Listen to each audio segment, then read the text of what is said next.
Like a lot of you watching this video, I have a grand vision. I have a grand vision for what I want my life to ultimately be like in a whole range of different areas. What results I want to see for myself, who I want to be. But beyond just having some vision that I look at every once in a while and going, oh yeah, wouldn't that be great? Or, oh, I'd love to achieve this one day. I break that down into a yearly vision. So every year around the time of my birthday, I will go, all right, this is what I want to achieve in the next 12 months. 12 months from now, this is what I want my life to be like in these different categories. This is what I want to have achieved. This is what I want to be doing. These are the results that I want to see. So it's one thing to have this grand vision, but then it's another thing to break that down into action items for the next 12 months.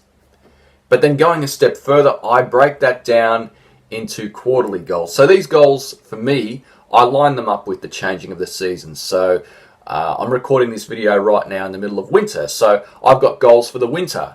And then come September, I will put down goals for the spring. And then come summertime, I'll have goals for the summer, which might have changed a bit by then because obviously I will have then recalibrated my goals for the coming year. And that's how it works. Breaking that down even further, I go every week on Monday. I sit down every Monday whenever I can and I have a look at what I've achieved in the previous week, the things that I got done, and the things that I need to do in the coming week, as well as the things that still haven't been acted on. And that's just what I wanted to talk about with you today quickly. Because when I look at my weekly planner every Monday, there's a whole bunch of stuff usually that I can cross off. A whole lot of things where I can give myself a pat on the back and go, great, I did this, oh, awesome, I finally got that thing out of the way.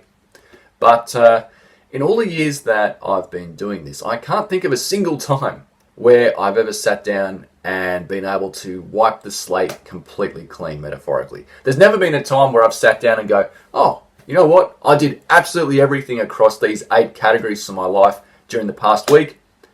I've achieved it all, done it. Never happened. And obviously, like, you can watch any amount of videos or read any number of articles out there about goal setting and what's the best way to do it. And people have a lot of different systems that they swear by. And I think it's one of those things where it's that there's not one way it has to be done.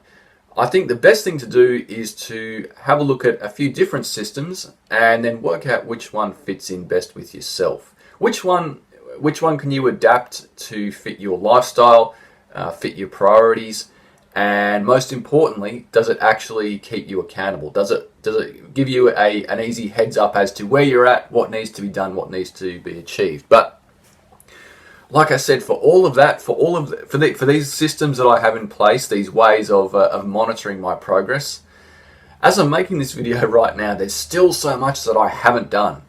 I could show you my list, and there's still so much stuff that doesn't have a line through it, that has been there for weeks, months even, and still hasn't been acted on. And that's okay. I'm not going to get mad at myself for not having achieved a whole bunch of goals that I've had listed on that list, because it all comes down to priorities. This is the thing. If you can prioritize your goals, if you can take a look at the things that you list in a given week and you go, you know what, this is actually really important, this is urgent, this needs to be acted on as soon as possible, and this is really important, versus stuff that maybe it would be nice to do it, but it's, you know, your world's not going to end if you don't do it this week. It's not going to majorly affect your life if you don't do it this week, or even in the next fortnight, maybe even in the next month. If you can separate your goals that are priorities versus your goals that you can just sort of keep in the incubator for a while. If you're able to do that and you're able to separate your top action items from the stuff that maybe is important but not quite as important versus the stuff that it'd be nice to do or it would make a difference but it's not super important right now, if you can do those things, then you'll get a much better idea of where you're really at, and you'll give yourself more of a break for not doing absolutely everything. We weren't meant to carry the world on our whole shoulders, and it's okay not to get stuff done. Like I said, I'm somebody who I can't sit still for a long time, and even for someone like me, like, there's still so much that I haven't done. So much I haven't done. I've got more videos to record that I haven't done.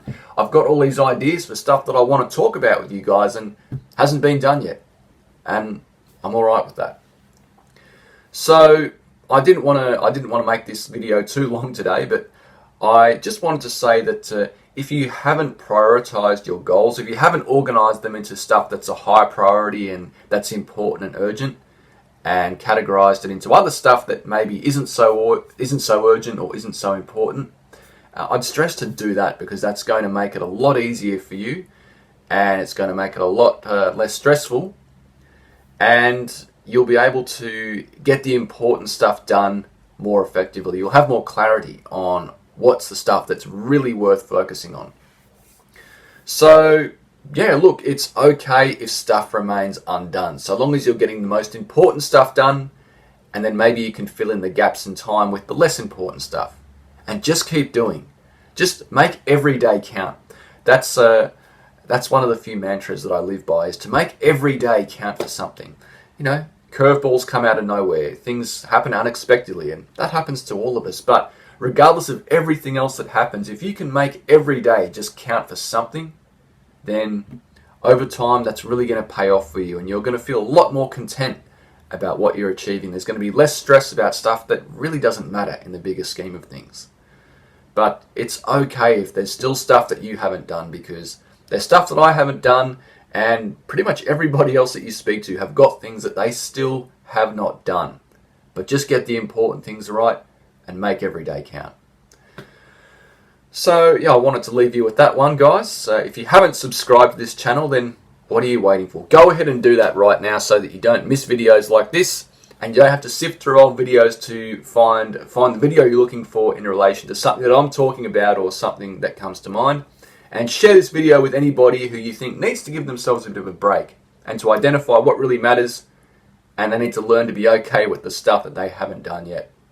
Otherwise, I'll talk to you all again very soon. Like I said, I've got plenty more videos to do, and a whole lot of other things that I wanted to talk about, but let me leave you with that one today, guys.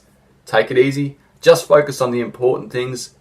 Learn to be cool with the idea of stuff in your life not being done. And I'll talk to you all again very soon.